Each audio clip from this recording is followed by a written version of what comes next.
আসসালামু আলাইকুম। একাদশ এবং দ্বাদশ শ্রেণীর প্রিয় শিক্ষার্থীরা, আশা করি ভালো আছো।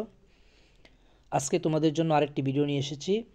Unit 3 myth and literature, lesson 2, activity B. লেসনের নাম হচ্ছে ইকারাস। তো যারা নতুন, আমার চ্যানেলটাকে তোমরা সাবস্ক্রাইব করে দিও। এবার আমি এই প্যাসেজের বিস্তারিত আলোচনা করব। তোমাদের জন্য বাংলা অনুবাদ দিয়েছি এবং পাশাপাশি ওয়ার্ড বিন লিখে দিয়েছি। চলো আমরা আলোচনা শুরু করি। Lesson 2 Icarus. On the island of Crete, Crete দ্বীপে দ্য ফিয়ারসাম মিনোটার, একটা ভয়ঙ্কর, আর মিনোটার হচ্ছে তোমার গ্রিক কথায় অর্ধমানব বা অর্ধপশু মানবকে মিনোটার বলা হতো, যে একটা ভয়ঙ্কর এরকম একটা পশু ছিল, যন্ত্র ছিল, এক ক্রিয়েচার মানে জন্তু, that was half man and half bull, যা অর্ধেক মানুষ এবং অর্ধেক ষাঁড়ের মতো ছিল। আর সে কী করতো? টেরোরাইজড দ্য ইনহেবিটেন্টস, বাসিন্দাদেরকে আতঙ্কিত করত। নিচে দেখো, তোমাদের জন্য বাংলা দেখা আছে তোমাদের সুবিধার্থে।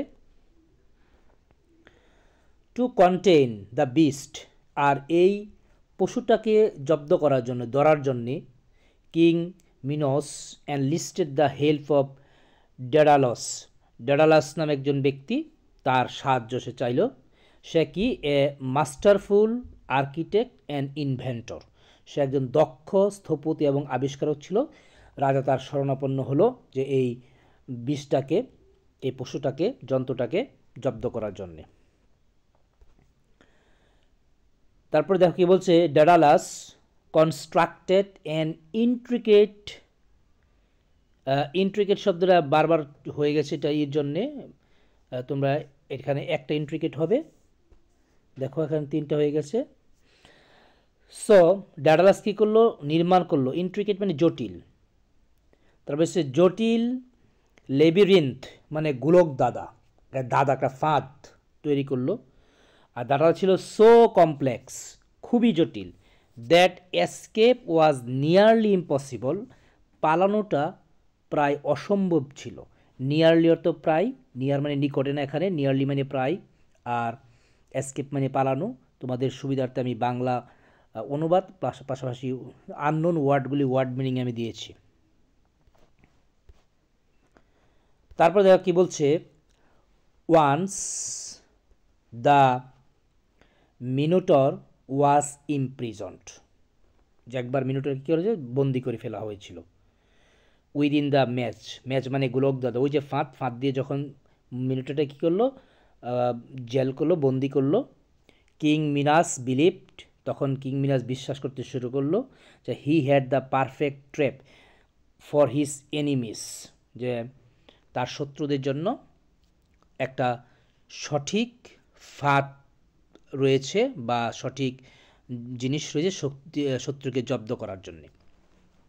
হু would be send into the labyrinth to meet a gruesome end, যাকে পাঠানো গোলক দাদার মধ্যে পাঠানো হয়েছে একটা ভয়ঙ্কর পরিণতির জন্যে। তারপর দেখো কি বলছে, হাউবার যাই হোক, কিং মিনাস নো লঙ্গার নিডিং ডেডালাস, এখন আর ডেডালাসকে তার প্রয়োজন নেই, স্বার্থ শেষ। তখন তাকে কী করলো? Cruelly imprisoned the inventor and his son, তার যে ছেলে ছিল এবং ডেডালাস ছিল তাদেরকে নিষ্ঠুরভাবে জেলবন্দি করলো। উইদিন দ্য সেম, যে লিবেরিন্থ, একই রকম দুলক দাদাই বন্দি করলো, কারণ রাজা বিশ্বাস করলো যে এই ডেডালাস থাকলে তার বিপদ হতে পারে, হ্যাঁ, তার জন্য সে শত্রু হয়ে উঠতে পারে। তারপর দেখি বলছে, yet Daedalus familiar with the labyrinth design, কিন্তু ডেডালাস তো এই যে গোলকদাতারা, সেটার নকশা সম্পর্কে তার যথেষ্ট পরিমাণ পরিচিতি বা আইডিয়া রয়েছে, সুতরাং সে কী হলো? ম্যানেজ টু এসকেপ ইকারাস, সে ইকারাসকে নিয়ে, তার ছেলেকে নিয়ে এসে অবশেষে কোনোরকম সে পালিয়ে যেতে পারলো সেটার থেকে। এরপর থেকে বলছে আফটার ফ্লিটিং, পালানোর পর, দে ফাউন্ড দ্যামসেলফ স্ট্র্যান্ডেড, তারা তাদের নিজেদেরকে আবিষ্কার করলো আটকা পড়া অবস্থায়, কোথায়, অন দ্য আইল্যান্ড, একটা দ্বীপে, with no means of escape by sea, ওই দ্বীপটা সাগরের মধ্যে এবং সেটা থেকে যে পালিয়ে যাবে এরকম রাস্তা নেই। সো এমন একটা দ্বীপে তারা নিজেদেরকে আবিষ্কার করলো। তারপর কি বলছে দেখো, observing the birds flying above, তারা হঠাৎ করে দেখলো যে তাদের মাথার উপরে পাখি উঠছে। তারপরে কী করলো, Daedalus was inspired to craft wings, আর সে পাখির পাখা দেখে সে উৎসাহিত হলো, মানে সে ইন্সপায়ার্ড হলো যে ডানা বানাবে। ফ্রম ফিদার্স, পালক দিয়ে, অ্যান্ড ওয়্যাক্স মানে মোম দিয়ে, for himself and his son, তার ছেলে এবং তার জন্য তারা কি করবে, যে একটি পাখা মানে ডানা তৈরি করবে, যাতে করে তারা এই দ্বীপ থেকে পালিয়ে মানে চলে যেতে পারে অন্যত্র। হি ওয়ার্নড, যখন ডানাটি বানানো শেষ হয়ে গেল তখন সে কী করলো, ইকারাসকে সতর্ক করলো, to fly at a moderate height, বলছে হালকা হাইটে তোমরা কী করো, উঠো। Too close to the sea, সাগরে একদম কাছ দিয়ে নয়। And the wings would become heavy with moisture, তাহলে আর্দ্রতায় এই পাখাটা ভারী হয়ে যেতে পারে। Too close to the sun, সূর্যের কাছেও যাবে না। And the wax would melt, তারে কি হয়ে যেতে পারে, যে মোমটা গলে যেতে পারে, এরকম সে একটা পরামর্শ দিল। তো নিচে বাংলা দেওয়া আছে, দেখো তোমাদের সুবিধার্থে এই বাংলাগুলি তোমরা পরে আরও বারোগুলো বুঝতে পারবে। তারপরে কি করলো, ইনিশিয়ালি প্রাথমিকভাবে শুরুতে ইকারাস হিডেড, হিড মানে কর্ণপাত করা, মনোযোগ দেওয়া, মনোযোগ দিয়েছিল ফাদার্স অ্যাডভাইস, তার বাবার উপদেশের প্রতি, যা বলছে তার প্রতি। বাট কিন্তু, বাট সুন শীঘ্রই, ওভারওয়েলমড অভিভূত হয়েছে, অতি আনন্দে আপ্লুত হয়েছে, by the excitement of the flight, সে যে উঠতে পারছে এটা নিয়ে সে খুবই আনন্দিত। হি সোর্ড, সোর্ড মানে উপরে উঠা, হায়ার অ্যান্ড হায়ার, উপরে উঠলো উঠলো উঠলো, ঠিক আছে। ফরগেটিং দ্য ওয়ার্নিং, তার যে বাবা সতর্ক করেছে এই কথাটা ভুলে গিয়ে সে কীগুলো সে উপরে উঠতেই লাগলো উঠতেই লাগলো।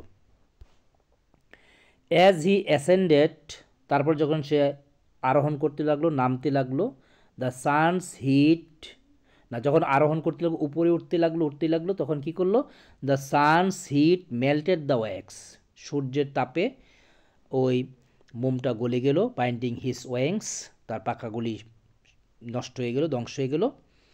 হেল্পলেসলি, তখন যে অসহায়ভাবে ইকারাস যে প্লামেটেড, নিচে পড়ে যাওয়া, যাওয়া বানাটা ভুল হয়েছে, তোমরা ঠিক করে নিও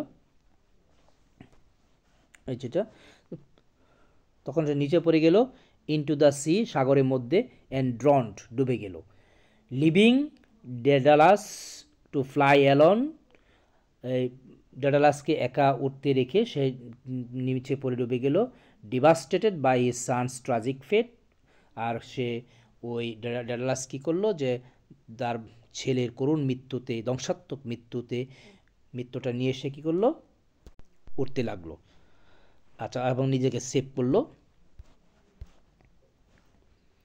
হি ইভেনচুয়ালি রিচ দ্য সিলিসি, তারপরে সে অবশেষে সিলিসিতে যে পৌঁছল, সিলিসি একটা জায়গার নাম, হুয়ার হি মর্নড, সেখানে সে শোক প্রকাশ করলো, দুঃখ প্রকাশ করলো তার অ্যান্ড বা তার ছেলে মৃত্যুর জন্য। And named the sea where his son fell, যেখানে তার ছেলে পড়ে গিয়েছিল সেই পড়া জায়গাটার নাম দিল। নামটা কি, দ্য যে ইকারিয়ান সি ইন হিজ মেমোরি, যে পতিত ইকারিয়ান সি, তার স্মরণার্থে, তার স্মৃতিতে ওই দ্বীপটার নাম দিল যে পতিত ইকারিয়ান সি হিসাবে। তো আশা করি তোমরা এই প্যাসেজটি বুঝতে পেরেছো। নিচে বাংলাদেশ সুন্দর করে পড়বে। তো next topic unit 3 lesson 3 the legend of Gazi, আমি এই টপিকস নিয়ে আলোচনা করব। আর তোমরা এই ভিডিওটা পেতে হলে, পরবর্তী ভিডিও পেতে হলে অবশ্যই আমার চ্যানেলটাকে সাবস্ক্রাইব করে রাখবে।